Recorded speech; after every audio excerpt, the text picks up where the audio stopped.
கர்த்தருடைய பரிசுத்த நாமத்துக்கு மகிமை உண்டாவதாக. Glory be to the holy name of the Lord. லூக்கா எழுதின சுவிசேஷம் 14ஆம் அதிகாரம் 11ஆம் வசனத்தை வாசிக்கவும். Gospel of St. Luke chapter 14 verse 11. லூக்கா 14:11. தன்னைத்தான் உயர்த்துகிறவனும் தாழ்த்தப்படுவான், தன்னைத்தான் தாழ்த்துகிறவன் உயர்த்தப்படுவான் என்றார்.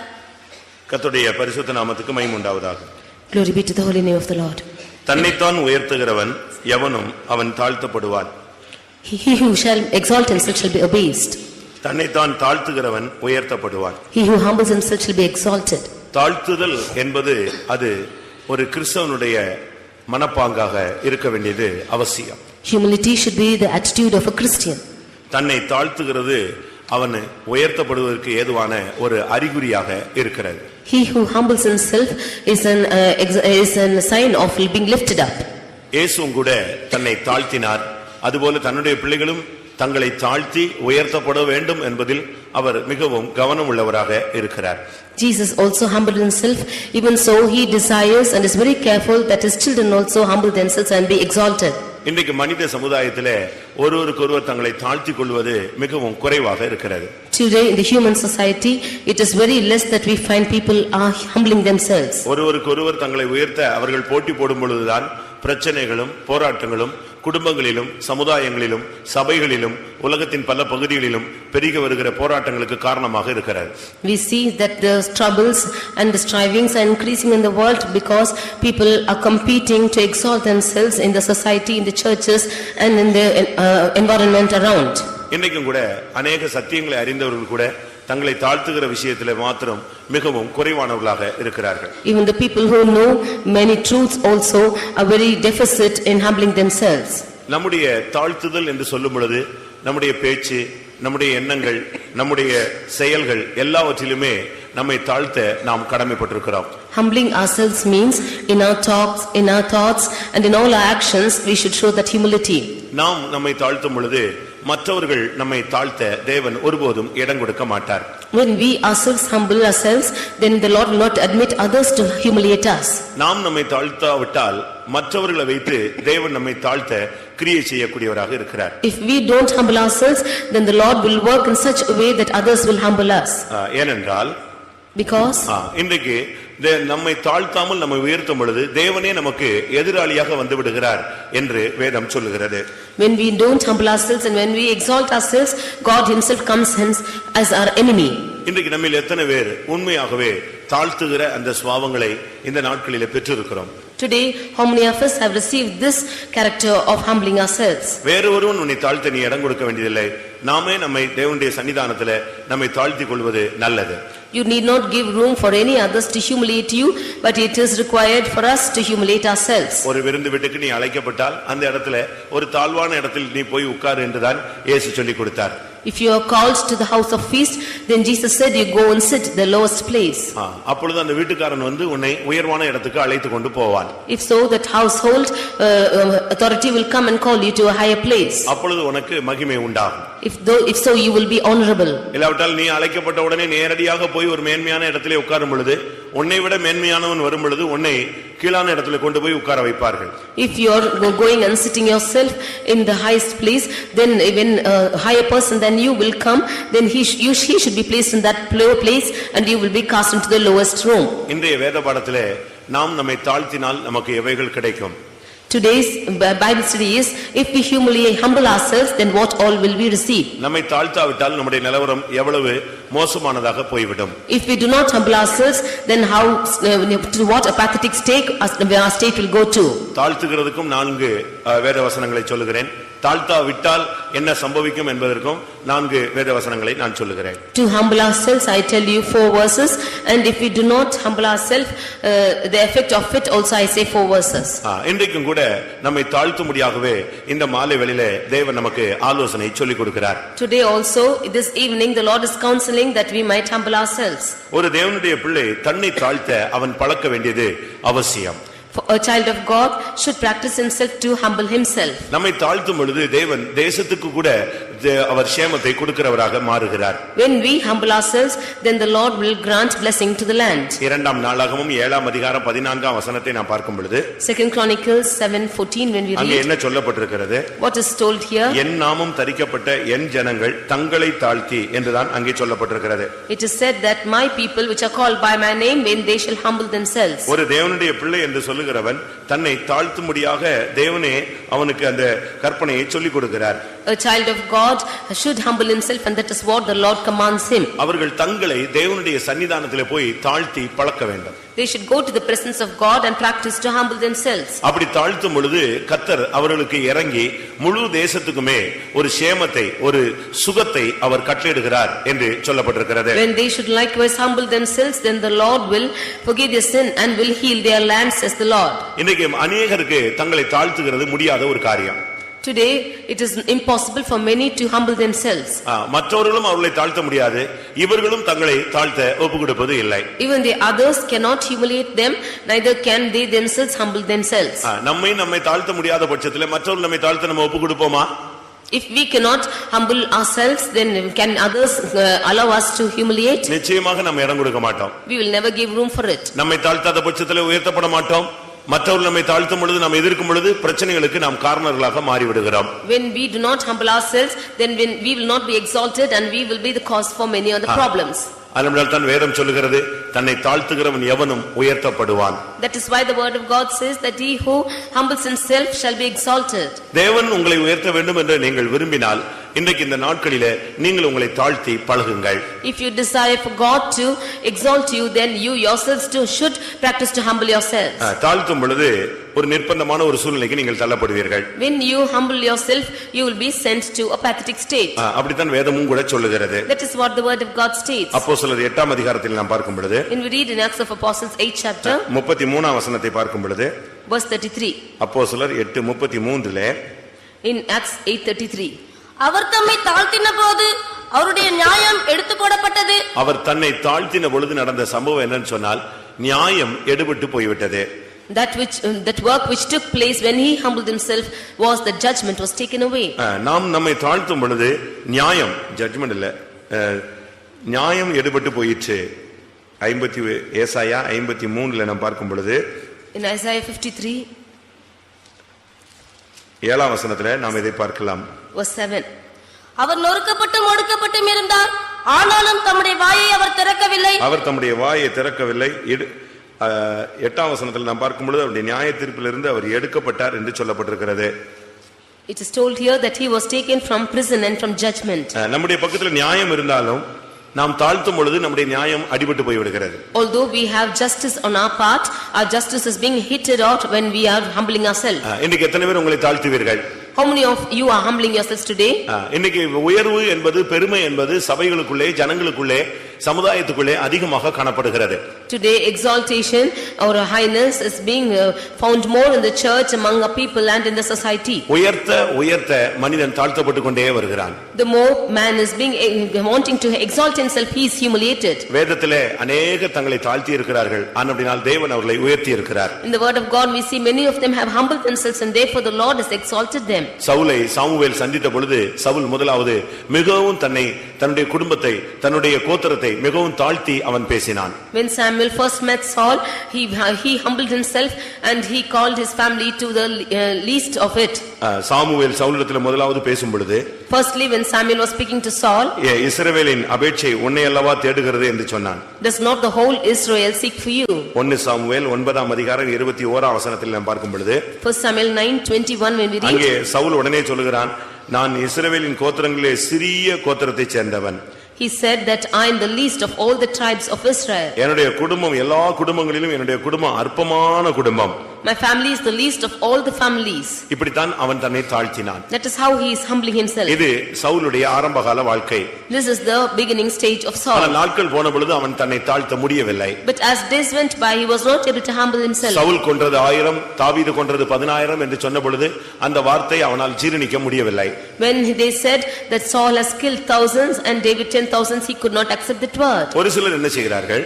What does some of them do? அவர்கள் கொஞ்ச நாள் தாழ்த்துவார்கள், பின்பாக அவர்களுக்கு தாழ்த்த முடியாது. For some days they will humble themselves and later they cannot. பிலிப்பியர் 2 அதிகாரம் 8 வசனத்தை பார்க்கும் பொழுது, When we read in Philippians 2:8, அங்கே என்ன சொல்லப்பட்டிருக்கிறது? what is told there? இயேசு தன்னை மரண பரியந்தம் தாழ்த்தினார் என்று சொல்லியிருக்கிறது. Jesus humbled himself until his death. ஒரு தேவனுடைய பிள்ளை தன்னை மரண பரியந்தம் அந்த கிறிஸ்தவ வாழ்க்கையிலே தன்னை தாழ்த்தியே அவன் போய் கொண்டே இருக்க வேண்டும். A child of God should humble himself unto death in the Christian life and go. நீங்கள் மரணம், அதாவது சிலுவையின் மரண பரியந்தம் அவர் தன்னை தாழ்த்தி கீழ்ப்படிந்தவராய் மாறினார். He humbled himself even to the death of the cross. அப்படியானால் சிலுவையின் மரண பரியந்தம்னா அப்ப வாழ்க்கை முழுசும் தாழ்த்தினா எப்போ உயர்த்தப்படுவது என்கிற ஒரு கேள்வி நமக்குள்ள வரும். If he had to humble himself all the days of his life even unto cross means, then when will he be exalted? நீங்க உன்னை தாழ்த்தி கொண்டிருக்க அந்தந்த சூழ்நிலையில கர்த்தர் இந்த உலகத்திலேயே உன்னை உயர்த்தி கொண்டே வருவார். As you keep humbling yourself according to the situation, the Lord will keep exalting you each time. அது மாத்திரமல்ல, மகிமையிலும் கூட உன்னை உயர்த்துவார். Not only that, in his glory also he will exalt you. இயேசு தன்னை பிதாவுக்கு சமமாய் இருப்பதை கொள்ளையாடின பொருளாய் எண்ணாமல் அடிமையின் ரூபம் எடுத்து இந்த பூமியிலே மனித சாயலாய் கடந்து வந்தார். Jesus counted not it as spoil to take the form of godliness, but he took the form of slavery as a man in this world. இந்த உலகத்திலே வந்து அவர் அடிக்கப்பட்டு நொறுக்கப்பட்டு தன்னுடைய ஜீவனை அவர் கொடுத்தார். He came to this world, he was beaten and broken, and he gave his life as a slave. ஆனபடியால் எல்லா நாமத்துக்கும் மேலாக அவர் உயர்த்தப்பட்டார் என்று வேதம் சொல்லுகிறது. Therefore above all names he has been exalted. அவர் இந்த உலகத்திலே தாழ்த்தின பொழுது அநேக அற்புதங்கள் நடந்தது. When he humbled himself in this world, many miracles took place. அநேக அதிசயங்கள் நடந்தது. There were many wonders which took place. மகத்தான காரியங்களை அவர் செய்தார். The magnificent works were done by him. சிலுவையிலே தன்னை தாழ்த்தின பொழுது எல்லா நாமத்துக்கும் மேலான நாமத்தை அவர் பெற்றுக்கொண்டார். When he humbled himself on the cross, then he got the name above all names. அதனால தான் வேதம் என்ன சொல்லுகிறது? Therefore what does the word of God say? யாக்கோபு 4 அதிகாரம் 10 வசனத்தை நாம் பார்க்கும் பொழுது, In James chapter 4 verse 10, கர்த்தருக்கு முன்பாக தாழ்மைப்படுங்கள். you humble yourself before the Lord. கர்த்தருக்கு முன்பாக நீ தாழ்மைப்படும் பொழுது, When you should humble yourself in the sight of the Lord, அப்பொழுது அவர் உங்களை உயர்த்துவார் என்று சொல்லப்பட்டிருக்கிறது. then he shall lift you up. ஒரு தேவனுடைய பிள்ளை கர்த்தருக்கு முன்பாக தாழ்மைப்பட்டு பழக வேண்டும். A child of God should is practiced to humble himself in sight of the Lord. ஒரு சிலருக்கு மத்தவங்க தங்களை தாழ்த்துறது பிடிக்காது. Some of them do not like others to humiliate them. ஆனா தங்களை மட்டும் தங்களே தாழ்த்திக்குவாங்க. Therefore they will humble themselves alone. சாட்சி சொல்லும் பொழுது, When they testify, பேசும் பொழுது, when they speak, நான் அற்ப புழு, செத்த நாய், நான் வந்து தூசி, குப்பை இப்படிலாம் சொல்லுவாங்க ஒரு சிலர். some of them say that they are a worm, they are a dead dog, and they are a dust and ashes like this. அப்படிதானே சொல்றாங்க. Do not they say ஒரு this? சிலர் தங்களை தாழ்த்தும் பொழுது, சாட்சி சொல்லும் பொழுது, எங்கேயாவது சொல்ல போனா நான் தூசி, நான் குப்பை, நான் ஒண்ணுமே இல்ல அப்படிலாம் சொல்லுவாங்க. ஆனா இந்த தூசியை தொட்டு பார்த்தாதான் அது தூசியா என்னன்னு தெரியும். Some of them when they testify they say that they are dust and ashes, but only when the dust is being touched they can see what it is. மற்றவங்க இவங்களை தாழ்த்த ஒப்பு கொடுப்பாங்களா? Will others when others humiliate you, will they yield themselves? ஒரு அம்மா எப்போ எழும்பி சாட்சி சொன்னாலும் சாட்சியில இந்த அம்மா எந்திரிச்ச உடனே அது சொல்றது, கர்த்தருக்கு ஸ்தோத்திரம், நான் ஒரு அற்ப புழு, தூசி, குப்பை இப்படிதான் சாட்சி சொல்லும். When a lady she used to get up to testify, she always used to say, praise the Lord, that I am a worm, I am a dead dog, I am a ash and dust, like this she used to testify. அதனால எப்ப இந்த அம்மா சாட்சி கிளம்பினாலும் எல்லாருக்கும் ஞாபகத்துல வர்ற rhymes என்னது? தூசி, குப்பை, இதுதான் ஞாபகத்துல வரும். Therefore whenever the sister used to rise up to testify, they will remember only dust and ashes. ஒரு நாள் சாட்சி சொல்லிட்டு கூட்டம் முடிஞ்சிருச்சு. One day after testimony the meeting was over. ஒரு சண்டே ஸ்கூல் பையன் வந்தான், சிஸ்டர் தூசின்னு கூப்பிட்டான் அவங்கள. One Sunday school boy came and called her sister dust. ஒருத்தன் இன்னொரு வந்து குப்பை போது பாருறான்னு சொன்னான். And the other came and said that the ashes are going. உண்மையா நடந்தது, பெங்களூர்ல நடந்தது. A true incident which took place in Bangalore. உடனே அந்த அம்மாவுக்கு பயங்கர துக்கம் ஆயிடுச்சு. Immediately that sister was greatly grieved. உடனே பாஸ்டர் ஜோயல்ட்ட போய் சொன்னாங்களா, இந்த பாருங்க சண்டே ஸ்கூல் பசங்க எப்படி வளர்ந்திருக்காங்க பாருங்க, என்னைய வந்து வெளியே நின்னுட்டு தூசிங்கறான், ஒருத்தன் குப்பைங்கறான், ஒருத்தன் அற்ப புழுங்கறான் அப்படின்னு சொன்னாங்க. Immediately she went to Pastor Joel and said, see, look at the Sunday school children, how they are grown up, they are coming and rebuking me, saying that I am dust and ashes and worm. அவர் சொன்னாரா, அவங்க ஒண்ணும் புதுசா சொல்லல, நீங்க சொன்னதை அவன் repeat பண்றான், அவ்வளவுதான். He said they are saying nothing new, what you said they are repeating it. நீங்க வந்து உங்களை தூசி குப்பை நீங்க, அவன் அதை அப்படியே நினைச்சான், திருப்பி சொல்றான். அப்போ உனக்கு வந்து தேவ சமூகத்துல பேருக்கு தான் உன்னால தாழ்த்த முடியும், மற்றவன் உன்னை தாழ்த்தும் போது உன்னால நினைச்ச முடியாது. அந்த வார்த்தையை ஏற்றுக்கொள்ள உன்னால் முடியாது. You only confess that you are dust and ashes. You only could confess that in the presence of God, but when others are humiliating you, you could not accept it. கர்த்தருக்கு முன்பாக தாழ்மைப்படுங்கள், அப்பொழுது அவர் உங்களை உயர்த்துவார். Humble yourselves in the sight of the Lord and he shall lift you up. நான் முதலாவது நம்மை தாழ்த்தினால் என்ன கிடைக்கும்? Firstly, when we humble ourselves, what shall we get? இரண்டாவது தாழ்த்தாவிட்டால் என்ன சம்பவிக்கும்? Secondly, when we do not humble ourselves, what will happen? வேதத்தில் உள்ள 8 நபர்களை நான் உங்களுக்கு சொல்லுகிறேன். I will tell you about 8 persons in the word of God.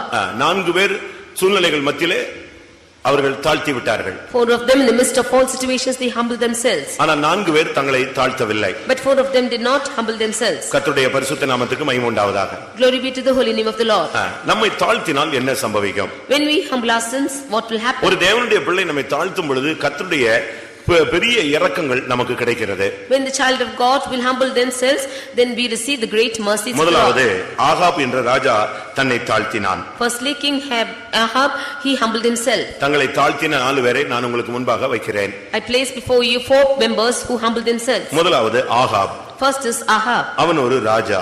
He is a king. தேவனால் கனம் பண்ணப்பட்ட ஒரு மனிதன். He was a man who was honored by God. அவனை குறித்து முதலாம் ராஜாக்கள்ல நாம் பார்க்கும் பொழுது, when we consider of him in First Kings 21ஆம் அதிகாரத்திலே chapter 21, கர்த்தர் அவனுக்கு சில வார்த்தைகளை பேசினார். the Lord spoke certain words to him. அவனுக்கு கர்த்தர் சொன்னார், நீ உன்னை விற்று போட்டு விட்டாய், அப்படினால் உனக்கு ஒரு நியாய தீர்ப்பு உண்டு, உன் குடும்பத்துக்கு ஒரு நியாய தீர்ப்பு உண்டு என்று கர்த்தர் அவனோடு பேசினார். The Lord said, you have sold yourself, therefore you will be judged and your family will also go through judgment. முதலாம் ராஜாக்கள் 21ஆம் அதிகாரம் 20 25 இந்த 2 வசனங்களிலும் கர்த்தர் சொல்கிறார், நீ உன்னை விற்று போட்டு விட்டாய் என்று சொல்கிறார். In First Kings 21st chapter 20 and 25th verse we see that the Lord says that you have sold yourself. நீ உன்னை விற்று போட்டு விட்டாய். You have sold yourself. உன்னுடைய மனைவியினிடத்திலே நீ உன்னை விற்று போட்டு விட்டாய். You have sold yourself to your wife. உன்னுடைய மனைவிக்கு நீ ஒரு அடிமையாக மாறி விட்டாய். You have become a slave to your wife. உன்னுடைய மனைவிக்கு நீ ஒரு தாசனாய் மாறி போய் விட்டாய். You have become a slave to your wife. நீ ஒரு அபிஷேகம் பண்ணப்பட்டவன், நீ ஒரு உன்னை விற்று போட்டபடியால் உன்னுடைய குடும்பத்துக்கு ஒரு பெரிய நியாய தீர்ப்பு உண்டு என்று கர்த்தர் பேசினார். You are an anointed person, and therefore because you have sold yourself to your wife, you will have judgment for your family. உன்னுடைய குடும்பத்தை நான் நியாயம் தீர்க்க போகிறேன். I will judge your family. உன்னுடைய குடும்பத்தில் உள்ள எல்லாரையும் நான் மரிக்க வைப்பேன், அவருடைய பிரேதத்தை இரத்தத்தை நாய்கள் நக்கும் என்று கர்த்தர் ஒரு தீர்ப்பு கொடுத்தார். I will cause all of them to on your family to die, and the blood of them shall the dogs eat. Likewise he was judged. ஒரு பெரிய நியாய தீர்ப்பின் வார்த்தையை கேட்ட உடனே அந்த ஆகாப் ராஜா நடுங்கி போய்விட்டான். When the king Ahab just heard the words of judgment, he was very terrified. நீங்கள் சரியான ஒரு ஆவிக்குரியவர்களாய் காணப்பட வேண்டும். You should be the right spiritual people. அபிஷேகம் பண்ணப்பட்ட ஒவ்வொருவரும் ராஜாக்கள். All the people who are anointed are kings. இயேசுவின் இரத்தத்தினால் கழுவப்பட்டவர்கள் ராஜாக்கள். Those who have been washed by the blood of Jesus are the kings. நீங்கள் இதற்கு பின்பு உங்களுடைய ஜீவியத்தை யாருக்கு நீங்கள் விற்று போடவே கூடாது. You should not sell your life to anybody in this world. நீங்கள் அப்படி விற்று போட்டால் உங்களுக்கு நியாய தீர்ப்பு உண்டு என்று வேதம் சொல்லுகிறது. If you sell yourselves, then there will be the judgment of God. இந்த ஜட்ஜ்மென்ட் வார்த்தையை கேட்கிற வரைக்கும் அவன் துணிகரமாக ஜீவித்துக் கொண்டே போனான். Until he could hear the words of judgment, he was very forcingly going into everything. ஒரு சாதாரண மனுஷனுடைய திராட்சை தோட்டத்தை பிடுங்கிறதுக்காக அவன் எவ்வளவோ சூழ்ச்சி செய்தான். He went and did many works that he might get the vineyard of an ordinary man. ஒரு சாதாரண மனுஷன் அவனுடைய அந்த திராட்சை தோட்டத்தை போய் ஒரு ராஜா பிடுங்கிறதுக்கு என்னெல்லாமோ வேலை பண்ண ஆரம்பிச்சான். The king wanted to go and take away the vineyard of an ordinary man and did many things for it. கடைசியில் என்ன நடந்தது? Finally what happened? அவனை கொன்று அந்த இடத்தை எடுத்துக்கொண்டான். He killed him and he took the place. அவனுக்கு எவ்வளவோ உலகத்துல எவ்வளவோ இடங்களை ராஜா திராட்சை தோட்டத்தை வாங்க முடியும். The king can get places, many vineyards from other places in the world. அதற்கு அவனுடைய மனைவியும் உடந்தையாக காணப்பட்டாள். For that his wife also was giving hands to him. அது கர்த்தருக்கு ஏற்காததாய் ஒன்று இருந்தது. That was not pleasing to the Lord. ஆனபடியால் கர்த்தர் கடைசியாக ஒரு நியாய தீர்ப்பை கொடுக்க ஆரம்பித்தார். Therefore the Lord gave a judgment for that. இந்த ஜட்ஜ்மென்ட் அவனால தாங்க முடியல. He could not accept this judgment. முதலாம் ராஜாக்கள் First Kings 21ஆம் அதிகாரம் 21st chapter 27ஆம் வசனம் வாசிப்போம். verse 27. ஆகாப் இந்த வார்த்தைகளை கேட்டபோது தன் வஸ்திரங்களை கிழித்து தன் சரீரத்தின் மேல் இரட்டை போர்த்துக்கொண்டு உபவாசம் பண்ணி எட்டிலே படுத்து தாழ்மையாய் நடந்து கொண்டான். இங்கே ஆகாப் இந்த வார்த்தைகளை கேட்ட பொழுது அவன் தன்னை தாழ்மையாய் மாற்றிக்கொண்டான். When Ahab heard these words, he became humbled himself. அவனுக்கு நியாய தீர்ப்புன உடனே ஒரு பெரிய பயம் வந்துருச்சு. He was very greatly afraid of the judgment. அவனுக்கு அதுவரைக்கும் அவனுக்கு வந்து துணிகரமா போய்கிட்டே இருந்தான். Until then, he was going on his own. தயவு செய்து யாரும் தேவனுடைய நியாய தீர்ப்புக்கு நேராக நாம் போய் விடக் கூடாது. We should never go into the judgment of God. தேவனுடைய நியாய தீர்ப்பு என்பது ஒரு பெரிய கொடூரமானது. The judgment of God is very terrible. இரக்கத்தில் அவர் எவ்வளவு ஐஸ்வரியம் உள்ளவரோ அதுபோல நியாய தீர்ப்பிலே அவர் பட்சிக்கிற அக்னியாக இருக்கிறார். However, he is rich in his mercies, even so he is terrible in his judgments. அவர் உன்னை நியாயம் தீர்த்தால் உன்னுடைய இருதயம் தாங்குமோ? When he shall judge you, can your heart bear it? கர்த்தர் பயங்கரமான ஒரு ஜட்ஜ்மென்ட் கொடுத்தார். The Lord gave him a terrible judgment. ஆகாபுக்கு வீட்ல ஒரு நாய் கூட உயிரோடு இருக்காது. In the house of Ahab, not even a dog will stay alive. உன்னுடைய நாய்கள் நாபோத்தின் இரத்தத்தை நக்கின ஸ்தலத்திலே உன்னுடைய இரத்தத்தை நாய்கள் நக்கும் என்று கர்த்தர் சொன்னார். The Lord said, in the place where the dogs lick the blood of Naboth, shall dogs lick the blood even thine. எப்படி இருக்கும் பாருங்க. See how it will be. இந்த வார்த்தையை கேட்ட உடனே ராஜா மிரண்டுட்டான். When the king heard these words, he was greatly afraid. இவன் நினைச்சது நம்ம ராஜா நம்ம தான் ஆளுகை செய்ய போறோம், நம்ம வந்து சிங்காசனத்திலிருந்து மகிமையாக ஓட்டத்தை முடிப்போம்னு. ஆனா கர்த்தர் சொல்றாரு, உன் இரத்தத்தை நாய் என்ன செய்யும்? நக்கும். உன் மனைவியினுடைய இரத்தத்தை நாய் நக்கும். அந்த லெவலுக்கு நீ நடுரோட்ல கிடப்பேன்னு சொன்ன உடனே மிரண்டுட்டான். He thought that he is a king and therefore he will reign in his king and lead a life which is glorious. But when the Lord said that your blood shall be licked by the dogs as it licked the blood of Naboth, he was terrified. இவன் தன்னை தாழ்த்தினபடியால் அந்த நியாய தீர்ப்பிலிருந்து இவன் தப்பிக்கொண்டான். Because he humbled himself, he escaped the judgment. ஆனால் இவனுடைய மனைவி இந்த நியாய தீர்ப்பை கண்டு அவள் பயப்படவே இல்லை, அவள் தன்னை தாழ்த்தவும் இல்லை. But his wife did not fear this judgment, neither did she humble herself. ஆனபடியால் என்ன நடந்தது? Therefore what happened? ஆனபடியால் என்ன நடந்தது? Therefore what happened? அந்த நியாய தீர்ப்பு அவளுக்குள்ள நிறைவேறினது. That judgment came into her. இரண்டாம் ராஜாக்கள் 9ஆம் அதிகாரத்தில் இந்த நியாய தீர்ப்பு அவளுடைய வாழ்க்கையிலே நிறைவேற்றப்பட்டது என்று சொல்லி இருக்கிறது. In 2 Kings chapter 9 we see this judgment came upon her. அந்த 36ஆம் வசனத்திலே இஸ்ரவேலின் நிலத்திலே நாய்கள் எசபேலின் மாம்சத்தை தின்றது. In 36th verse we see, in the portion of Jezreel shall dogs eat the flesh of Jezebel. எவ்வளவு நிர்பந்தமான ஒரு நியாய தீர்ப்பு அங்கே நிறைவேற்றப்பட்டது என்று பாருங்கள். See how the judgment came upon her. ஆனா ஜட்ஜ்மென்ட்னு சொன்ன உடனே ஆகாப் தன்னை தாழ்த்தி விட்டான். When it was said as judgment, Ahab humbled himself. தன் வஸ்திரங்களை கிழித்தான். He tore his garments. தன் சரீரத்தின் மேல் ரெட்டை போர்த்துக் கொண்டான். He put sackcloth upon his flesh. உபவாசம் பண்ணி ரெட்டிலே படுத்து தாழ்மையாய் நடந்து கொண்டான். He fasted and lay in sackcloth and went softly. 1 ராஜாக்கள் 21:29 வாசிக்கலாம். 1 Kings 21:29. ஆகாப் எனக்கு முன்பாக தன்னை தாழ்த்தினதை கண்டாயா? அவன் எனக்கு முன்பாக தன்னை தாழ்த்துகிறபடியினால் நான் அவன் நாட்களில் அந்த பொல்லாப்பை வரப்பண்ணாமல் அவன் குமாரன் நாட்களில் அதை அவன் வீட்டின் மேல் வரப்பண்ணுவேன் என்றார். பாருங்க, ஆகாப் எனக்கு முன்பாக தன்னை தாழ்த்தினதை கண்டாயா என்று கர்த்தர் கேட்கிறார். The Lord asked, do you find Ahab humbling himself before me? அவன் எனக்கு முன்பாக தன்னை தாழ்த்தினபடினால் அந்த பொல்லாப்பு அவன் நாட்களில் வராது. Because he humbled himself before me, this evil shall not come upon his days. தாழ்த்தினால் உன்னுடைய குடும்பத்திலே உனக்குள்ளே உன் வாழ்க்கையிலே பொல்லாப்பு வராதபடி கர்த்தர் உன்னை பாதுகாப்பார். If you humble yourself, then the Lord will preserve you, that this evil shall not come upon you and your family. உங்களுடைய ஜீவியத்திலே இன்றைக்கு நீங்கள் தாழ்த்துங்கள். You humble yourselves today. ஆண்டவருடைய சன்னிதானத்திலே உங்களை தாழ்த்துங்கள். You humble yourselves in the presence of the Lord. நாம் நம்மை தாழ்த்துகிறனால் ஒன்றும் குறைந்து போகிறதில்ல. எவ்வளவுக்கு எவ்வளவு நம்மை தாழ்த்துகிறோமோ அவ்வளவுக்கு அவ்வளவு நாம் உயர்த்தப்படுவோம். If we humble ourselves, we will not lack anything. To the extent we humble ourselves, we will be exalted. தாழ்த்தினால் நம்முடைய குடும்பத்துக்கோ நமக்கோ பொல்லாப்பு வராது. If we humble ourselves, then there will no evil befall upon us or our family. மாறாக நம்மை தாழ்த்தாமல் நாம் அந்த வார்த்தைகளை கேட்டும் துணிகரமாக செயல்பட்டால் அந்த நியாய தீர்ப்பு நம்முடைய வாழ்க்கையிலே சம்பவிக்கும்.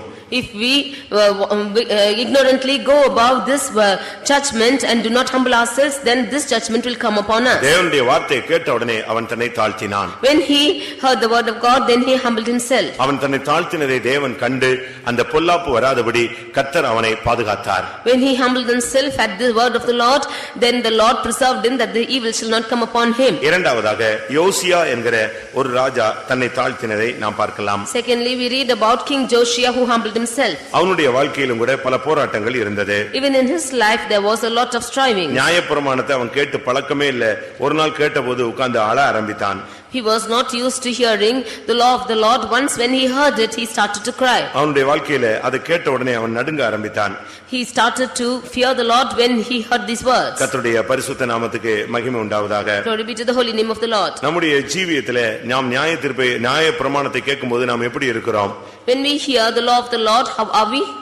நியாய பிரமாண புத்தகத்தை குறித்து அதை வாசித்த பொழுது அவன் தன் வஸ்திரங்களை கிழித்துக் கொண்டான்.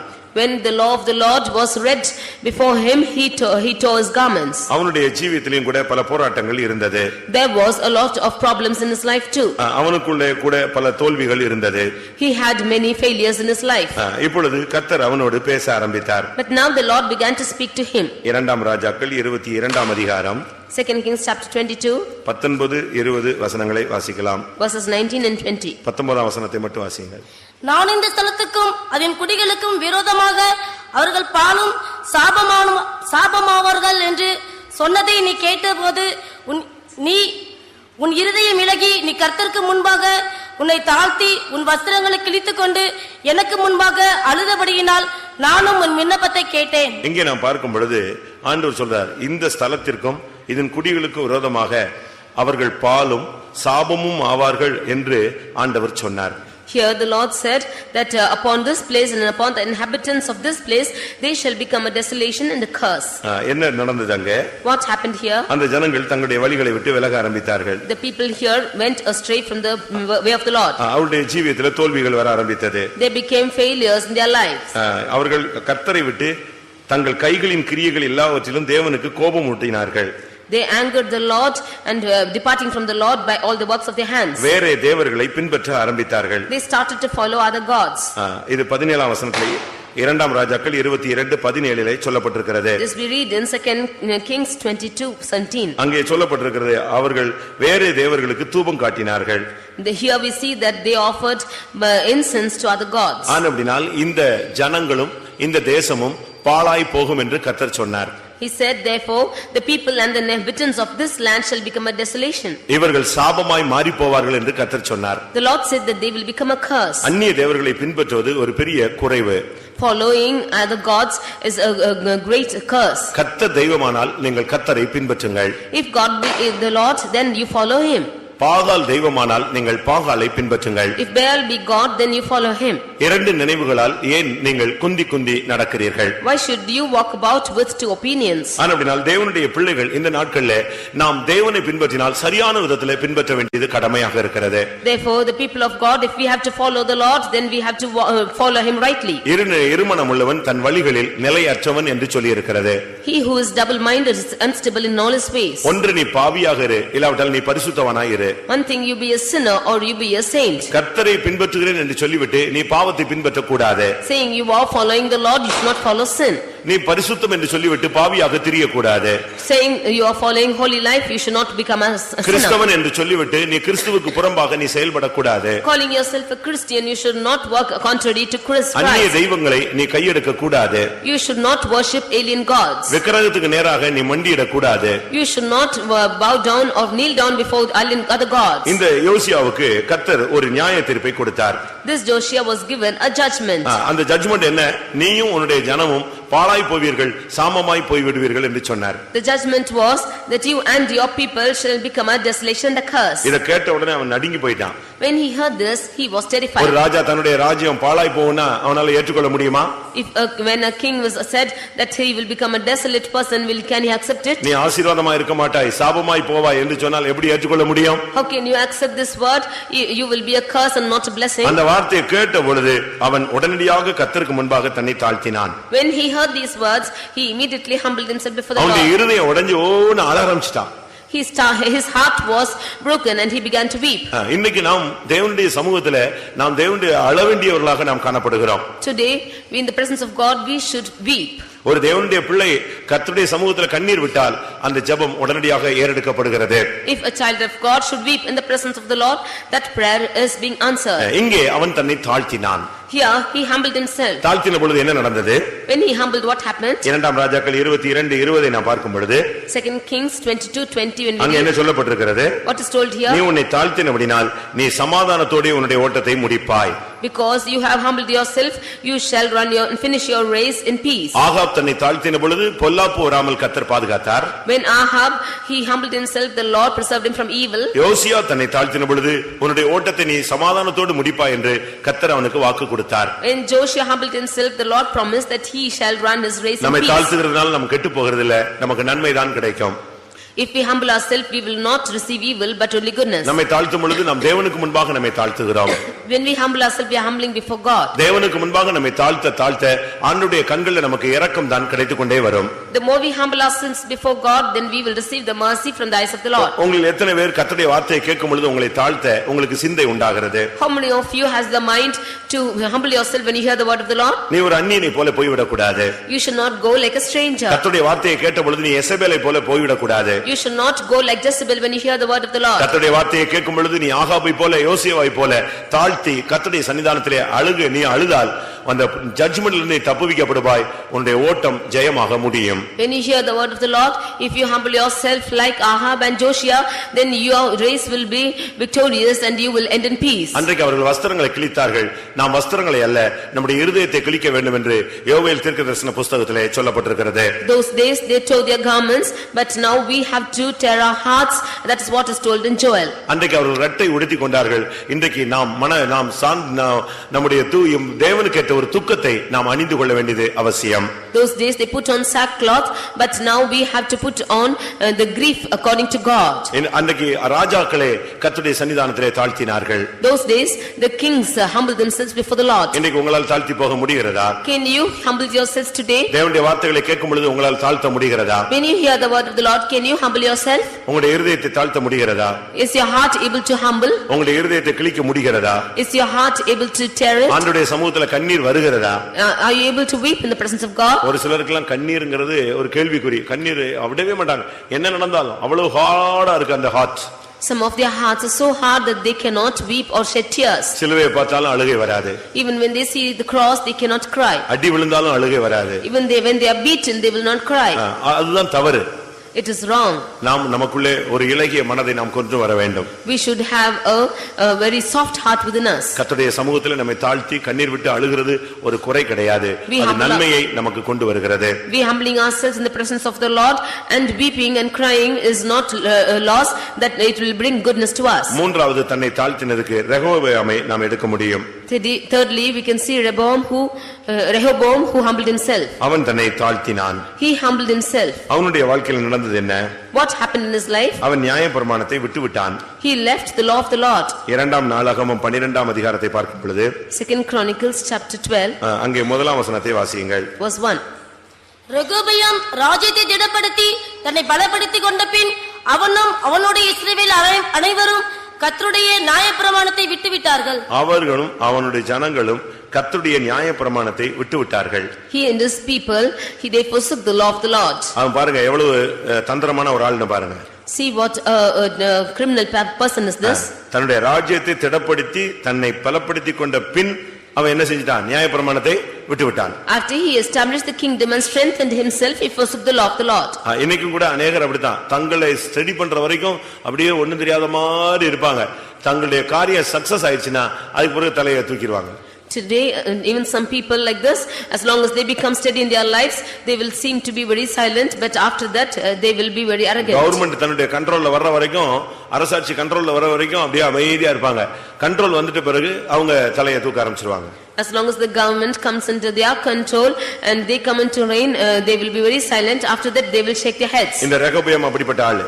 This Rehoboam is one such person. தன்னை திடப்படுத்திக் கொண்டு, தன்னை பலப்படுத்திக் கொண்டு, உடனே அவன் நியாயப்பிரமாணத்தை விட்டுவிட்டான்.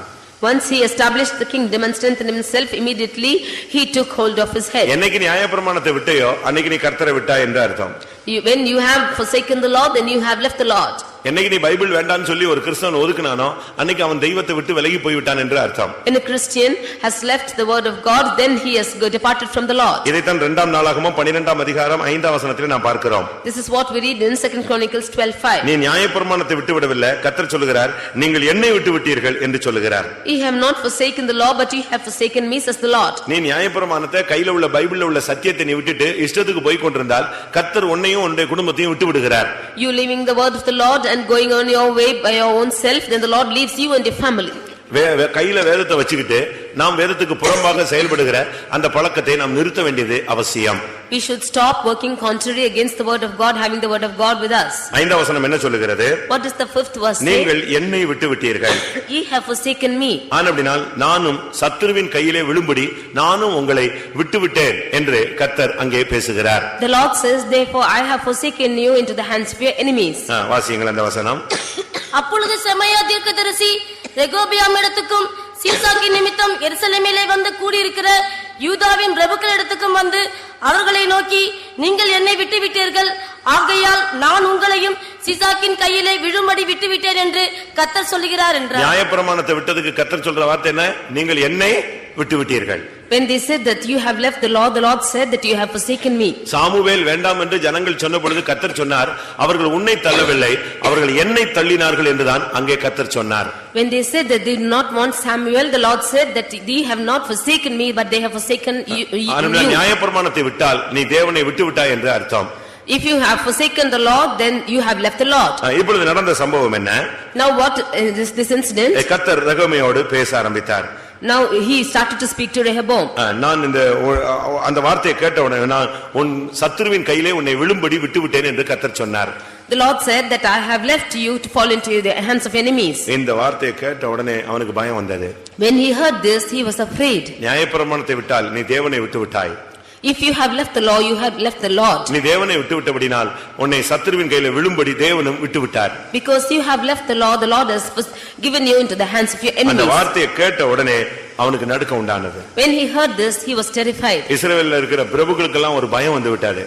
All the kings of all the rulers of Israel were afraid. அப்படியானால் நாம் சத்துருவின் கையில அடிபட்டு போய் விடுவோம் என்கிற ஒரு பயம் அவர்களுக்குள்ளே வந்தது. If so, they had the fear that they will be beaten by their enemies. உடனே அவங்க செஞ்சது என்ன தெரியுமா? Immediately what they did was, இரண்டாம் நாளாகமம் 12ஆம் அதிகாரம் 6-7 வசனங்கள் வாசி. 2 Chronicles 12:6 and 7. அப்பொழுது இஸ்ரவேலின் பிரபுக்களும் ராஜாவும் தங்களை தாழ்த்தி கர்த்தர் நீதியுள்ளவர் என்றார்கள். அவர்கள் தங்கள் தாழ்த்தினதை கர்த்தர் கண்டபோது கர்த்தருடைய வார்த்தை செமாயாவுக்கு உண்டாகி அவர் சொன்னது, அவர்கள் தங்களை தாழ்த்தினார்கள், ஆகையால் அவர்களை அழிக்க மாட்டேன், என் உக்கிரம் சீசாக்கை கொண்டு எருசலேமின் மேல் ஊற்றப்படாதபடிக்கு அவர்களுக்கு கொஞ்சம் சகாயத்தை கட்டளையிடுவேன். கர்த்தருடைய பரிசுத்த நாமத்துக்கு மகிமை உண்டாவதாக. Glory be to the holy name of the Lord. இங்கே இரண்டு கூட்டத்தாரும் ராஜாவும் பிரபுக்களும் உடனடியாக தங்களை தாழ்த்தி கொண்டார்கள். Here the two group of people, the princes and the king, humbled themselves. அவர்கள் தங்களை தாழ்த்தினதை கர்த்தர் கண்டார். And the Lord saw them humbling themselves.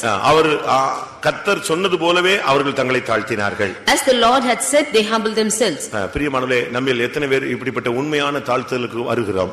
Dear beloved, how many of us have this true humiliation? இன்றைக்கு நீங்க தாழ்மை என்பதை, தாழ்த்துதல் என்பதை பிராக்டிஸ்ல நீங்க கொண்டு வர வேண்டும்.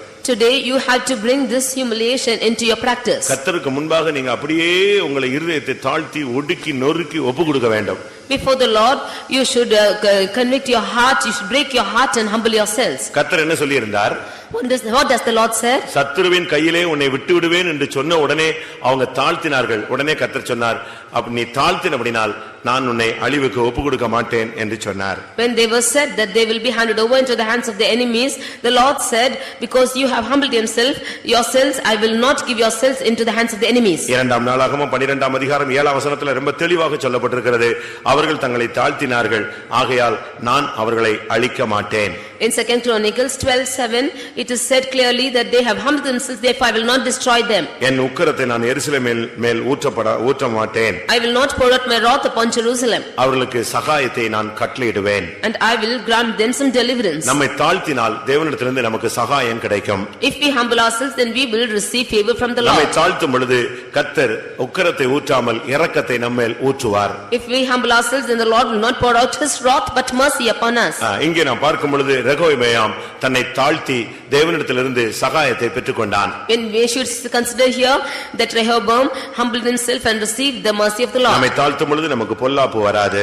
When we humble ourselves, then this evil will not come upon us. நம்மை தாழ்த்தும் பொழுது நம்முடைய ஓட்டம் சமாதானத்தோடு முடியும். When we humble ourselves, then our race will be finished in peace. நம்மை தாழ்த்தும் பொழுது தேவனிடத்திலிருந்து நமக்கு சகாயம் கிடைக்கிறது. When we humble ourselves, then we receive the help from the Lord. நான்காவதாக மனாசே என்ற ராஜாவை நாம் பார்க்கலாம். Fourthly, we can see about a king called Manasseh. இரண்டாம் நாளாகமம் 33ஆம் அதிகாரத்திலே இவனுடைய வாழ்க்கை சொல்லப்பட்டிருக்கிறது. Second Chronicles chapter 33, his life is being told. இங்கே என்ன நடந்தது? What happened here? இந்த ஜனங்கள் கர்த்தர் பேசினால் கவனிக்காமல் போய்க்கொண்டே இருப்பார்கள். Here the people, when the Lord should speak to them, they will not hearken but go on their way. இரண்டாம் நாளாகமம் 33:10 நாம் பார்க்கும் பொழுது Second Chronicles 33:10, when we read, கர்த்தர் மனாசேயோடும் அவனுடைய ஜனத்தோடும் பேசின போதிலும் அவர்கள் கவனிக்காதே போனார்கள். கர்த்தர் மனாசேயோடும் அவனுடைய ஜனத்தோடும் பேசினார். The Lord spoke to Manasseh and his people. அப்பொழுது அவர்கள் கவனிக்காமலே போய்விட்டார்கள். But they would not hearken to it. அப்படினால் கர்த்தர் ஒரு பெரிய ஜட்ஜ்மெண்டை அங்கே அவர் அனுமதித்தார். Therefore the Lord admitted a great judgment in that place. 11ஆம் வசனத்தை நாம் பார்க்கும் பொழுது, when we read in the 11th verse, Manasseh அசீரியா ராஜாவுடைய கையிலே ஒப்புக்கொடுக்கப்பட்டான். Manasseh was given into the hands of King Assyria. அவனை முட்செடியிலே பிடித்து பாபிலோனுக்கு கொண்டு சென்றார்கள். He was caught among thorns and he was taken to Babylon. இன்னைக்கு கர்த்தர் உன்னோடு எத்தனை விசை பேசிக் கொண்டிருக்கிறார்? Today how many times is the Lord speaking to you? வேதத்தை வாசிக்கும் பொழுது உன்னோடு பேசுகிறார். When you read the word of God, the Lord is speaking to you. பிரசங்கங்கள் கேட்கும் பொழுது கர்த்தர் உன்னோடு பேசுகிறார். When you hear the messages, the Lord is speaking to you. பரிசுத்தவான்கள் மூலமாய் கர்த்தர் உன்னோடு பேசுகிறார். Through the saints of God, the Lord is speaking to you. தீர்க்க தரிசனங்கள் மூலமாய் கர்த்தர் உன்னோடு பேசுகிறார். Through prophecies, the Lord is speaking to you. தரிசனங்கள் மூலமாக கர்த்தர் உன்னோடு இடைபடுகிறார். Through visions, the Lord is intervening with you. சொப்பனங்கள் மூலமாய் கர்த்தர் உன்னோடு பேசுகிறார். Through dreams, the Lord is speaking to you. முகமுகமாய் கர்த்தர் உன்னோடு பேசுகிறார். Face to face, the Lord is speaking to you. பல விதங்களிலே கர்த்தருடைய வார்த்தை உன்னோடு இடைப்பட்டுக் கொண்டே வருகிறது. In many ways, the word of the Lord is being intervening with you. ஆனால் நீயும் உன்னுடைய பிள்ளைகளும் அதை கவனிக்காதே போய்க்கொண்டே இருக்கிறீர்கள். But you and your children are not able to consider it. என்னுடைய முடிவு என்ன? What is the end of it? அது சிறையிருப்பாக மாறுகிறது. It becomes a captivity. அருமையான ஒரு சுகபோக வாழ்க்கை வாழ்ந்து கொண்டிருந்த மனிதன் ஒரு சிறை கைதியாக மாற்றப்பட்டான். He who was living luxurious life is now being captivated. நாம் தேவனுடைய வார்த்தையை கவனிக்க நாம் கடமைப்பட்டிருக்கிறோம். We had to hear, we are kept to hear the word of the Lord. ஒரு வார்த்தை சொன்னாலும் நீங்க அதை கீனா அப்சர்வ் பண்ணணும். Even if one word is uttered, you should keenly observe it. அங்கங்க திரும்பிட்டு இந்த இரண்டாம் கிளாஸ் பிள்ளைகள் மாதிரி திரும்பி பார்க்க கூடாது. You should not turn aside like the second standard children. உங்களுக்கு அந்த கான்சன்ட்ரேஷன் கரெக்ட்டா ஒரு மனம் அங்கேயே நிலைத்திருக்க வேண்டும். Your concentration should be on one side itself. கர்த்தர் என்ன பேசுகிறார்? What the Lord is speaking to you. கர்த்தர் நம்முடைய வாழ்க்கையில என்ன பேச விரும்புகிறார்? What does the Lord want to speak with us? ஆண்டவருடைய வார்த்தை என்ன? What is the word of the Lord? அது நீ சரியான விதத்தில் நிதானித்து கேட்டு நீ பழக வேண்டும். You should keenly observe those words and practice in your life. இங்கே மனாசேயும் அவனுடைய ஜனங்களும் கர்த்தர் பேசினபோது கவனிக்காமலே போய் விட்டார்கள். Here Manasseh and his people, when the Lord did speak to them, they did not தேவனுடைய observe வார்த்தையை நீ it. கவனிக்காம போனா உனக்கு நியாய தீர்ப்பு நீயும் உன்னுடைய சந்ததிகளும் சிறையிருப்பிலே போய் விடுவீர்கள். If you will not hearken to the words of the Lord, then you and your people will go into captivity. இரண்டு வெங்கல சங்கையினால் கட்டப்பட்டு அவன் பாபிலோனுக்கு கொண்டு போகப்பட்டான். He was bound by fetters and carried to Babylon. என்ன நடந்தது? What happened? இரண்டாம் நாளாகமம் 33ஆம் அதிகாரம் 12-13 நீங்கள் வாசியுங்கள். Second Chronicles 33, 12 and 13. இப்படி அவன் நெருக்கப்படுகையில் தன் தேவனாகிய கர்த்தரை நோக்கி கெஞ்சி தன் பிதாக்களின் தேவனுக்கு முன்பாக மிகவும் தன்னை தாழ்த்தினான். அவரை நோக்கி அவன் விண்ணப்பம் பண்ணிக் கொண்டிருக்கிற போது அவர் அவன் கெஞ்சிதலுக்கு இறங்கி அவன் ஜெபத்தை கேட்டு அவனை திரும்ப எருசலேமில் உள்ள தன்னுடைய ராஜ்யத்துக்கு வரப்பண்ணினார். கர்த்தரே தேவன் என்று அப்பொழுது மனாசே அறிந்தான். இங்க பாருங்க, அவன் நெருக்கப்படுகையில் உடனடியாக தன்னை தாழ்த்தினான். When he was entreated, when he was afflicted, the Lord, he called to the Lord. அவங்க எல்லாம் அடிபட்டு தான் தாழ்த்திருக்காங்க. அதனால தான் இப்ப உங்களுக்கு பிரசங்கம் அடிபடுறதுக்கு முன்னாலே உங்களை தாழ்த்துங்கள். Because they were beaten, only after that they sought for the Lord. But now the message is, before you are beaten, you seek the Lord. முட்டின பிறகு போய் குனிய கூடாது. After you are being hit, you should not go and bow down. புரியுதா? நெடுக போய் தண்டிக்கப்படக்கூடாது. You should not go long and be condemned. வந்த பின் காக்க முடியாது. வருமுன்னே நீ உன்னை காத்துக்கொள்ள வேண்டியது அவசியம். You should not preserve after it has come, but you should have preservance. வேத வசனங்கள் நமக்கு திஷ்டாந்தங்களாக எழுதப்பட்டிருக்கிறது. The word of God are written as examples to us. அவங்க எல்லாம் ஒவ்வொரு பாதையில போய் அவங்க சரியாய விதத்துல தங்களை அடிபட்டு தாழ்த்தினார்கள். They have gone through a terrible path, they were afflicted and then they turned to the Lord. எதற்காக நமக்கு இந்த வார்த்தைகள் இன்றைக்கு போதிக்கப்படுகிறது? Why is the word of the Lord spoken to us today? ஒரு அடி வாங்கிட்டு நம்ம தாழ்த்த வேண்டாம். அதுக்கு முன்னாகவே நாம் தாழ்த்தி பழகி நம்முடைய ஜீவியத்தை பாதுகாத்துக் கொள்ள வேண்டியது அவசியம். We should not be beaten and then humble ourselves, but before that we rectifying ourselves and our lives and turning to the Lord. இன்றைக்கு கர்த்தர் உன்னோடு பேசுகிறார். கர்த்தருடைய வார்த்தையை நீ கவனிப்பாயாக. The Lord is speaking to you and you hearken to the words of the Lord. இன்றைக்கு நீ தேவனுடைய வார்த்தையை கவனிக்காத போனால் உன்னுடைய நிலவரம் எப்படி இருக்கும்? If you do not hearken to the voice of the Lord today, then how will your state be? உடனடியாக அவன் தன்னை தாழ்த்தினான். Immediately he humbled himself. அவன் மிகவும் தன்னை தாழ்த்தினான். He humbled himself greatly. அவன் தாழ்த்தின பொழுது கர்த்தர் அவனை திரும்ப அவன் ராஜ்யத்துக்கு கொண்டு வந்தார். When he humbled himself, the Lord brought him back to his kingdom. நீங்க பைபிள் முழுசும் படிச்சு பாருங்க, எந்த ஒரு ராஜாவும் அடிமைப்பட்டு திரும்பி வந்ததாகவே கிடையாது. ஆனால் இந்த மனாசே மட்டும் தான் திரும்பி தன்னுடைய ராஜ்யத்துக்கு கிருபையினால் கொண்டு வரப்பட்டான். In the word of God, we cannot see any king coming back to his kingdom after being captivated, but it is this king Manasseh alone who was brought back to his kingdom.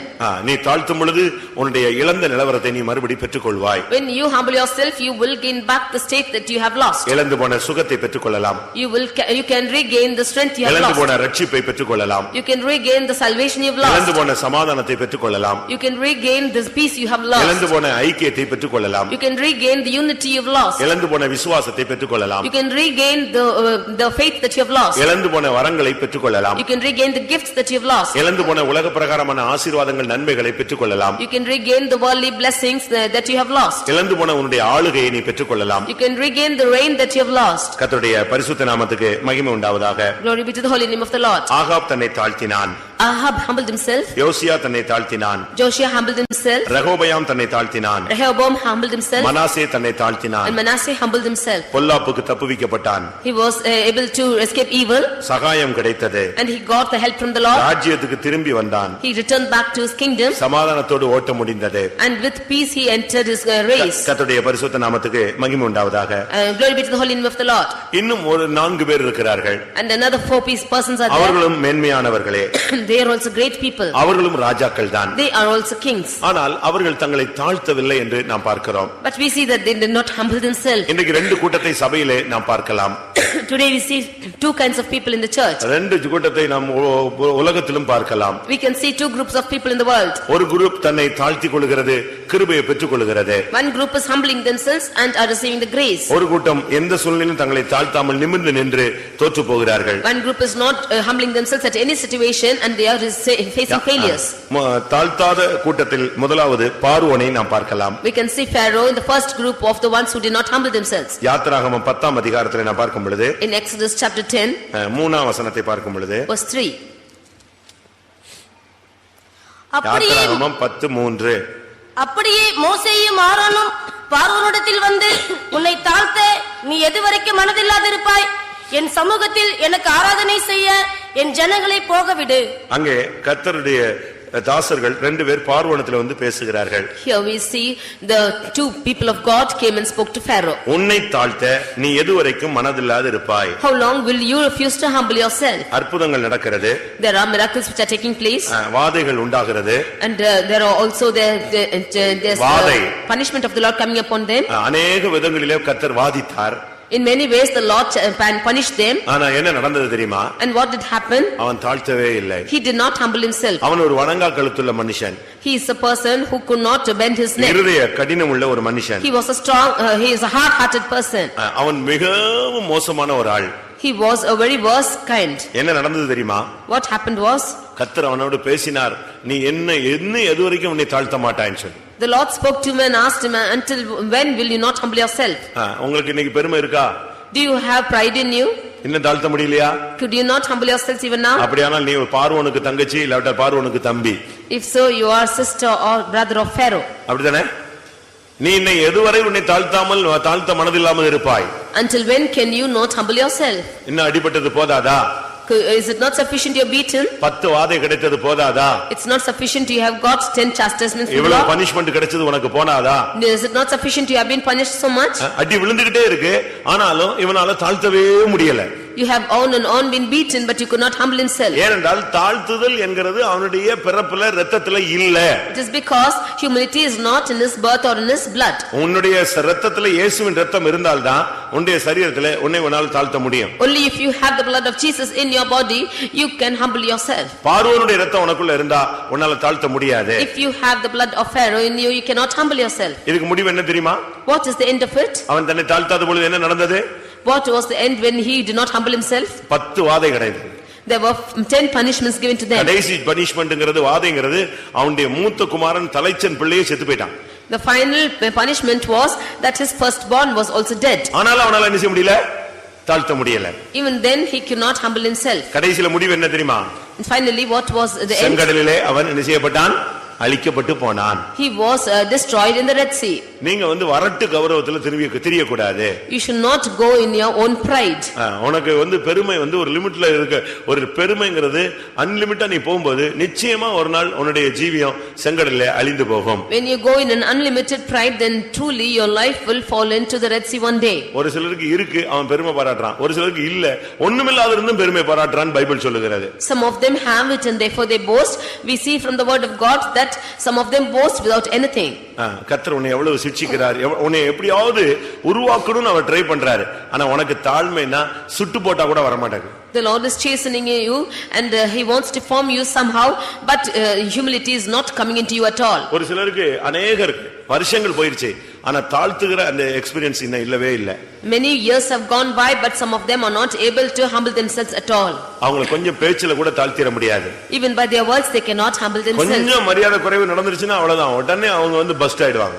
If they are not receiving a little respect, then they will burst out. உடனே அத ஒரு பெரிய பிரச்சனையா create பண்ணி விட்டுருவாங்க. Immediately they will cause a great problem out of it. உங்களுக்கு எத்தனை பேருக்கு இப்படி ஒரு பெருமையில நீங்க திரிகிறீர்கள் என்பதை சிந்தித்து பாருங்க. Just consider and see as to how many of you are walking with this pride. மோசே கேக்குறான், நீ எந்த மட்டும் உன்னை தாழ்த்தாத இருப்பாய். Moses is asking him, how long will you refuse to humble yourself? அவனுக்கு தாழ்மைனா அவனுக்கு என்னன்னே தெரியாது. He did not know what is humility. அவன்கிட்ட போய் கர்த்தர் யெகோவான்னு சொன்னா கர்த்தர்னா யாரு, ஏன் நான் அவருக்கு கீழ்ப்படியணும்னு கேட்டான். If he should say that God is Jehovah, then who is God? Why should I obey him? He said. அப்படிதான் அவன் பேசுவான். அவனுக்கு அப்படிதான் பேசி பழக்கம். That is how he used to speak.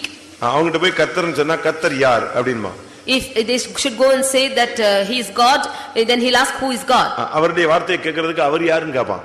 Who is he that I should obey his word? யாத்திராகமம் 5:2ல நீங்க பார்க்கும் பொழுது, In Exodus chapter 5 verse 2, அதற்கு பார்வோன், நான் இஸ்ரவேலை போகவிட கர்த்தருடைய வார்த்தையை கேட்கிறதற்கு அவர் யார், நான் கர்த்தரை அறியேன் அப்படிதான் அவன் பேச பழகினான். In 5 verse 2 we see that who is the Lord that I should obey his voice to let Israel go. நீ பார்வோன்ட்ட போய் நீ உன்னை தாழ்த்தினா நீ உன்னை தாழ்த்த முடியுமா? If you should go to Pharaoh and ask him to humble himself, will he be able to அவன் humble? வணங்கா கழுத்துள்ள ஒரு ஆள். He is a stiff-necked person. இந்த பார்வோனுடைய படங்களை பாத்திருக்கீங்களா? Have you seen the pictures of Pharaoh? ஏதாவது புக்ல பாத்திருக்கீங்களா? Have you seen in any books? Bible புக்ல நீங்க பார்வோனுடைய படத்தை பாத்திருக்கீங்களா? Have you seen the pictures of Pharaoh in Bible books? அவன் கிரீடத்துக்கு மேல என்ன நிக்கும்? பாம்பு நிக்கும். Above his head will see a snake. அவனுடைய கிரீடத்துல பாம்பு நிக்கும். Above his crown will see a snake. அவனுடைய தலைப்பாகை மேல பாம்பு நிக்கிற ஒரு சின்னம் தான் அவன் வச்சிருப்பான். You can see the sign of a snake above his crown. அது சீண்ட பாம்பு படம் தான் எடுக்குமே தவிர என்ன செய்யாது, படத்தை கீழே போடாது. தாழ்த்ததுக்கு அதுக்கு மனசே வராது. The more it is being stinged, it will always be taking only photographs. கடைசில கர்த்தர் தாழ்த்தாத பட்சத்துல அவனை செங்கடலிலே நியாயம் தீர்த்து அழித்தார். Finally, because he did not humble himself, he was destroyed in the Red Sea. இரண்டாவதாக, secondly, இரண்டாம் நாளாகமம் 33ஆம் அதிகாரத்திலே பார்க்கும் பொழுது, Second Chronicles chapter 33, மனாசேயனுடைய பையனை குறித்து நாம் பார்க்கலாம். We see about the son of Manasseh. மனாசேயனுடைய மகன் ஆமோன் என்று அழைக்கப்படுகிறான். We see the son of Manasseh who is called Ammon. அவனுடைய பெயர் ஆமோன். He is called Ammon. அவன் என்ன செய்தான் தெரியுமா? What he did was, Manasseh தன்னை தாழ்த்தினதெல்லாம் அவனுக்கு தெரியும். ஆனாலும் அவனுக்கு விக்கிரகத்தின் மேல ஒரு ஆசை இருந்தது. He knew that Manasseh how he humbled himself, but he was craving after the images. அவன் அப்பா கர்த்தரை பின்பற்றினா இவன் விக்கிரகத்தை பின்பற்ற ஆரம்பித்தான். His father followed the Lord and he started to follow the images. கர்த்தர் என்ன பண்ணாரு? What did the Lord do? அவனுக்கு ஒரு நியாய தீர்ப்பை கொடுக்க ஆரம்பித்தாரு. The Lord also commanded a judgment to him. ஆனா இவனால தகப்பன் தாழ்த்தினது போல தாழ்த்த முடியவில்லை. But he could not humble himself as his father. தகப்பன் நல்ல சூழ்நிலையில் மத்தியில தன்னை தாழ்த்தினான். ஆனா அவனுக்கு பிறந்த பிள்ளைக்கு அந்த ஹாபிட் அந்த பிராக்டிஸ் அவனுக்கு இல்லாமலே போய்விட்டது. His father humbled himself in the midst of situations, but his son who was born to him had no practice of it at all. இரண்டாம் நாளாகமம் 33 23 24 நீங்கள் படியுங்கள். In 2 Chronicles chapter 33 verses 23 and 24. தன் தகப்பனாகிய மனாசே தன்னை தாழ்த்திக் கொண்டது போல இந்த ஆமோன் என்பவன் கர்த்தருக்கு முன்பாக தன்னை தாழ்த்தாமல் மென்மேலும் அக்கிரமம் செய்து வந்தான். அவன் ஊழியக்காரர் அவனுக்கு விரோதமாய் கட்டுப்பாடு பண்ணி அவன் அரண்மனையிலே அவனை கொன்று போட்டார்கள். பாத்தீங்களா, ஒருவருடைய முடிவு தாழ்த்தாத பட்சத்துல ஒரு மனுஷனுடைய முடிவு எவ்வளவு சீக்கிரமாக கொடூரமாக முடிந்து விட்டது என்றது பாருங்கள். See how the end of the life is being ended in a tragic manner when he is not able to humble himself. அவன் தன் தகப்பன் தன்னை தாழ்த்தினது போல இவன் தன்னை தாழ்த்தவில்லை. He could not humble himself as his father. தகப்பன் தாழ்த்தினான், ஆனால் அந்த பிராக்டிஸ் பிள்ளைக்கு இல்லாமல் போய்விட்டது. His father humbled himself, but this practice was not in his son. அவனுக்கு ஒரு ஜட்ஜ்மென்ட் வந்தது. அவன் தன்னை தாழ்த்தாமல் அவன் நிமிர்ந்து நின்ற பொழுது அவனுடைய அரண்மனையிலேயே அன்றைக்கு அவனை கொன்று போட்டார்கள். When the judgment came upon him, because he humbled not himself, he was slain in this palace. அன்னைக்கு அவன் தாழ்த்தி இருந்தா கர்த்தர் அவனுக்கு இரக்கம் கொடுத்திருப்பார். If he had humbled himself, the Lord would have shown mercy upon him. அன்றைக்கு அவன் சாக வேண்டிய அவசியம் இல்லை. It was not needful for him to die that day. அந்த ஆமோன் தன்னுடைய தகப்பன் தாழ்த்தினதை அவன் அந்த பழக்கத்தை கொண்டு வரவே இல்லை. This Ammon did not bring the practice of humbling like his father. நாம் ஆராதிக்கிற இயேசு தன்னை தாழ்த்தினவர். Our Jesus whom we worship was able to humble himself. நாம் ஆராதிக்கிற தேவன் மரணபரியந்தம் தன்னை தாழ்த்தினவர். Our God whom we worship has humbled himself until his death. அவர் தன்னை தாழ்த்தினது போல நாமும் நம்மை தாழ்த்தினால் நாம் இரக்கங்களையும் கிருபைகளையும் பெற்று வரும் மகிமையிலே மேலான நாமத்தை நாம் சுதந்திரித்துக் கொள்ள முடியும். As he did humble ourselves, if we also should humble ourselves, then we will receive the mercies and grace from the Lord, and we will be glorified in eternity. மூன்றாவது சிதேக்கியா என்ற ராஜாவை நாம் பார்க்கலாம். Thirdly, we can read about a king called Zedekiah. அவனும் தன்னை தாழ்த்தவில்லை என்று நாம் பார்க்க முடியும். We see that he also did not humble himself. இரண்டாம் நாளாகமம் 36ஆம் அதிகாரத்தை பார்க்கும் பொழுது In 2 Chronicles chapter 36, அவன் கர்த்தருடைய பார்வைக்கு பொல்லாப்பானதை செய்து கொண்டே வந்தான். he rebelled against the Lord. அவனுக்கு 11 வருஷம் கர்த்தர் எருசலேமிலே அவனுக்கு அரசாட்சியை கொடுத்தார். The Lord gave him reign over Jerusalem for 11 years. 11 வருஷம் எருசலேமிலே ஆள்கிற வாய்ப்பு கிடைத்தாலும் அவன் தன் தேவனாகிய கர்த்தருக்கு முன்பாக பொல்லாப்பானதையே செய்து வந்தான். Although he was given an opportunity to reign in Jerusalem for 11 years, he did always evil in the sight of the Lord. கர்த்தர் எரேமியா தீர்க்கதரிசியின் மூலமாக அவனுக்கு நியாய தீர்ப்பை சொல்ல ஆரம்பித்தார். It was through the prophet Jeremiah that the Lord spoke judgment to him. ஆனால் அவன் அதுக்கு செவி சாய்க்கவே இல்லை. But he did not hearken to it. இரண்டாம் நாளாகமம் 36ஆம் அதிகாரம் 12 13 வசனங்களை நாம் பார்க்கலாம். 2 Chronicles 36 chapter 12 and 13. தன் தேவனாகிய கர்த்தரின் பார்வைக்கு பொல்லாப்பானதை செய்தான். அவன் கர்த்தருடைய வாக்கை உரைத்த எரேமியா என்கிற தீர்க்கதரிசிக்கு முன்பாக தன்னை தாழ்த்தவில்லை. தேவன் மேல் தன்னை ஆணையிட்டுக் கொண்ட நேபுகாத்நேச்சார் என்னும் ராஜாவுக்கு விரோதமாய் கலகம் பண்ணி இஸ்ரவேலின் தேவனாகிய கர்த்தரிடத்துக்கு திரும்பாதபடிக்கு தன் கழுத்தை அழுத்தமாக்கி தன் இருதயத்தை கடினப்படுத்தினான். பாத்தீங்களா, அவனுடைய வாழ்க்கை எவ்வளவு நிர்பந்தமாய் போய்விட்டது என்று பாருங்கள். See how terrible became his life. அவனுடைய வாழ்க்கையிலே அவன் கர்த்தருடைய பார்வைக்கு பொல்லாப்பானதை செய்தான். கர்த்தருடைய தீர்க்கதரிசி சொன்ன வார்த்தைக்கு அவன் தீர்க்கதரிசிக்கு முன்பாக தன்னை தாழ்த்தவே இல்லை. He did evil in the sight of the Lord, and when the prophet spoke to him, he did not listen to that prophet to humble himself. அவன் தன்னை தாழ்த்தாத பட்சத்திலே அவன் தன்னுடைய கழுத்தை அழுத்தமாக்கினான் என்று சொல்லி இருக்கிறது. Because he did not humble himself, he stiffened his neck, it said. தன் இருதயத்தை கடினப்படுத்தினான். He hardened his heart. 16ஆம் வசனத்தை பார்க்கும் பொழுது When we read in 16th verse, கர்த்தருடைய உக்கிரமம் அவன் மேல் மூண்டது, சகாயம் இல்லாமல் அவனுக்கு போய்விட்டது. the wrath of the Lord rose against him until there was no remedy. பிரியமானவர்களே, நம்முடைய ஜீவியத்திலே நாம் கர்த்தருடைய வார்த்தையை கேட்கும் பொழுது உடனே நம்மை தாழ்த்தி பழக வேண்டும். Dear beloved, when we hearken to the words of the Lord, we should immediately humble ourselves. உன்னுடைய கழுத்தை நீ அழுத்தமாக்க கூடாது. You should not stiffen your neck. நம்முடைய இருதயத்தை நாம் கடினப்படுத்த கூடாது. We should not harden our heart. அப்பொழுது நமக்கு சகாயம் இல்லாமல் போய்விடும். If so, we will have no remedy. இதுதான் சிதேக்கியாவின் வாழ்க்கையில் நடந்த கஷ்டமான ஒரு சூழ்நிலை. This is the troublous situation in the life of Zedekiah. கடைசியாக Lastly, தானியேல் 5ஆம் அதிகாரத்திலே பார்க்கும் பொழுது when we read in Daniel chapter 5, Belshazzar என்கிற ஒரு ராஜாவை குறித்து நாம் பார்க்கலாம். we read about a king called Belshazzar. அவன் அந்த நேபுகாத்நேச்சாருடைய மகன். He is the son of Nebuchadnezzar. அவனுக்கு முழு ஆட்சியும் அவன் கையிலே கிடைத்திருந்தது. He had the whole reign. ஆனாலும் கூட அவன் தன்னை தாழ்த்தவில்லை. Even then he could not humble himself. அவன் இஷ்டத்துக்கு அவன் செயல்பட ஆரம்பித்தான். He began to walk according to his own accord. தானியேல் 5ஆம் அதிகாரம் 22ஆம் வசனம். Daniel 5:22. அவருடைய குமாரனாகிய பெல்சாசார் என்னும் நீரோவென்றால் இதையெல்லாம் அறிந்திருந்தும் உமது இருதயத்தை தாழ்த்தாமல் இருதயத்தை அவன் தாழ்த்தவே இல்லை. He did not humble his heart. அவனுக்கு எல்லாம் தெரியும். He knew everything. நமக்கு சத்தியம் தெரியும், We know truth. உபதேசம் தெரியும், We know the doctrines. இயேசு வரப்போகிறார் என்று தெரியும், We know that Jesus is coming soon. உபத்திரவகாலம் உண்டு என்று தெரியும், We know that there is time of tribulation. நித்திய நியாயத்தீர்ப்பு உண்டு என்று தெரியும். We know there is eternal judgment. எல்லாம் தெரிஞ்சு கூட நாம் இஷ்டத்துக்கு நாம் போய்க்கொண்டே இருக்கிறோம். Knowing all this, we go on our own accord. நமக்கு சத்தியம் தெரியாதா? Do we not know the truth? Bible தெரியாதா? Do we not know the word of இனி God? என்ன நடக்க போகுது நமக்கு தெரியாதா? Do we not know what is going to happen? எவ்வளவு பெரிய நியாயத்தீர்ப்பு வரப்போகுது என்று தெரியாதா? Do we not know what a great judgment is going to எல்லாம் come? தெரியும், ஆனா அறிந்திருந்தோம் நாம் நம்முடைய இருதயத்தை தாழ்த்தாமல் போய்க்கொண்டே இருக்கிறோம். Knowing all this, not able to humble our heart, we are going on. நமக்கு கிடைக்கிற நாட்களை நாம் தாழ்த்தி தேவனுடைய இடத்திலிருந்து கிருபையை நாம் பெற்றுக்கொள்ள வேண்டியது அவசியம். In the days that are given to us, we should humble ourselves and receive the grace from the Lord. இந்த பெல்சாத்சார் அவன் எல்லாவற்றையும் அறிந்து தன்னுடைய இருதயத்தை தாழ்த்தாமல் போன பொழுது என்ன நடந்தது தெரியுமா? When this Belshazzar, knowing all this, when he did not humble himself, what happened? தானியேல் 5ஆம் அதிகாரம் 30ஆம் வசனத்திலே Daniel 5:30. அன்று ராத்திரியிலே கல்தேரியின் ராஜாவாகிய பெல்சாத்சார் கொலை செய்யப்பட்டான். முடிந்ததா? அவனுடைய ஓட்டம் முடிந்து விட்டதா? His race was over. காரணம் என்ன? The reason is, அவன் புசித்தான், குடித்தான், வைப்பாட்டிகள், மறுமனையாட்டிகள், இப்படிப்பட்ட அநேக தவறான பழக்க வழக்கங்களை அவன் வைத்திருந்தான். he ate and drank with, and he had very wrong relationship with his wives and concubines. எல்லாவற்றுக்கும் மேலாக, More than this, குடிக்கிறதற்காக தேவனுடைய ஆலயத்தின் பனிமூட்டை உபயோகப்படுத்தினான். he used the vessels of the house of the Lord to drink. எப்படி இருக்குன்னு யோசிச்சு பாருங்க. Just see how it is. குடிக்கிறதே தப்பு. It is wrong to drink. மனைவியை தவிர வேற ஆளை தொடர்றது தப்பு. It is wrong to touch any others than the wives. இப்போ குடிக்கிறது தவறு. எல்லா பெண்களையும் வச்சுக்கிட்டு அந்த கர்த்தருடைய ஆலயத்தில் உள்ள பாத்திரத்துல ஊத்தி குடிக்க ஆரம்பிச்சான்.